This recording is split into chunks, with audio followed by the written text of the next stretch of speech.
Dr. Rausch Albright is a visiting professor of religion and science with the Zygon Center at the Lutheran School of Theology at Chicago. The center's mission is to educate religious leaders in scientific matters. Albright explores the relationships between neuroscience, religious experience, and theology.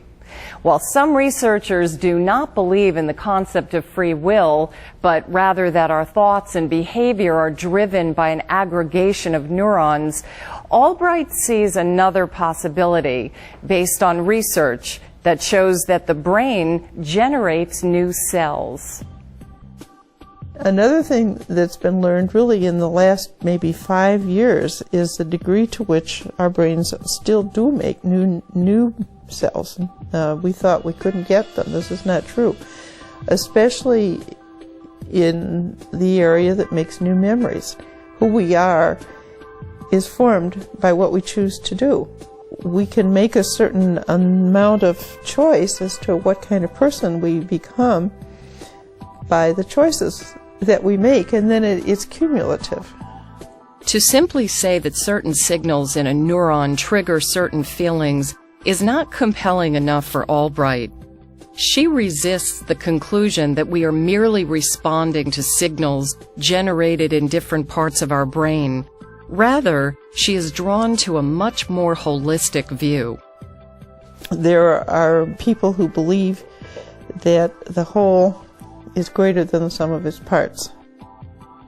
This is part of a much larger discussion having to do with this called emergence, in which exactly this happens on many levels, all from subatomic particles to economies, that when a whole is operating together, new things happen which could not have happened without this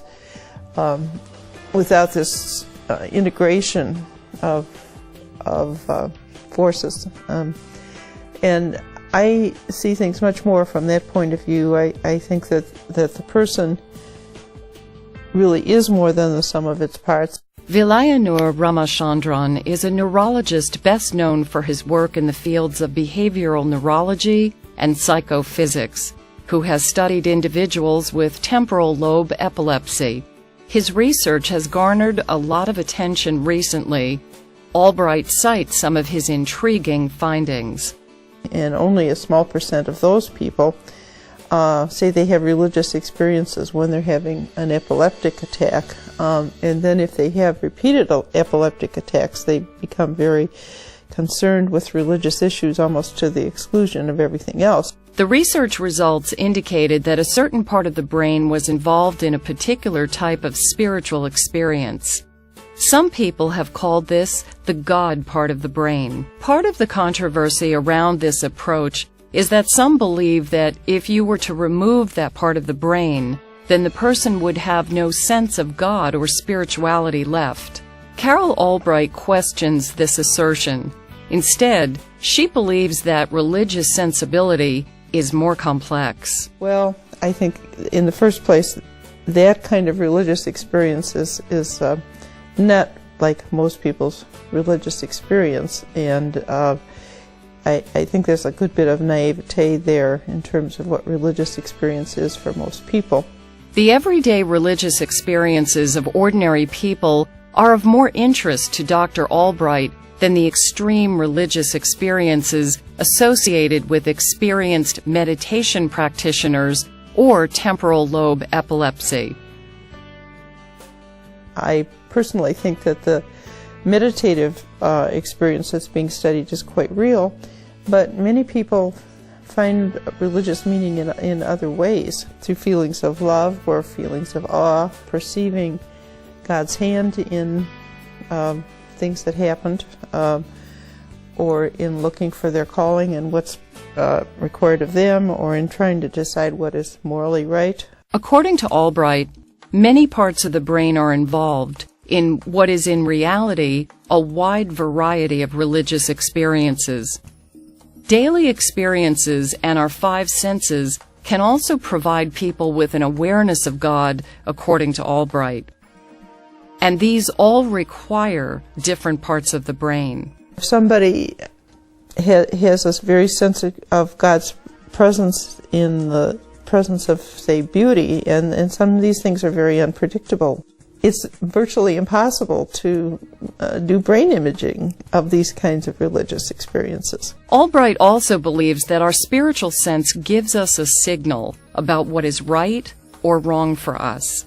She believes that aggressive and defensive actions serve the purpose of signaling that something is not right with our choices. Oftentimes I find people who have made choices that I think are meaningless will fight the hardest to say, oh no, it's really meaningful that I did whatever it was, a very shallow goal, and they will really get very aggressive, in fact, about saying, oh no, this is how it is, because they spent their life on that. So they have to defend it. But I think underneath there is a sense that actually this is not very meaningful.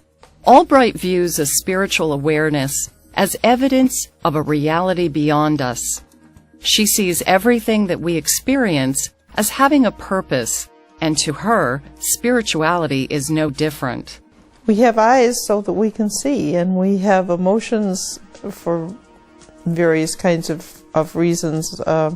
Some of them are pretty self-protective. If we're afraid, there may be something to look around and be afraid of. You might see, if you were a cave person, you might see a tiger about to pounce on you. Fear is an emotion that has a purpose. And on. Almost all of the kinds of experiences that people can have are there because there's a reality behind them. Within our bodies and our nervous system, we receive information about the world around us. Albright sees a sense of the spiritual as functioning the same way. I think that if there wasn't a reality that we discern with our religious consciousness, why would we have it? There's people who really want to disbelieve who will just say, oh, that's an accident, that's an epiphenomenon, that doesn't count. But they would have a hard time pointing to very many other major human abilities that don't have a good reason.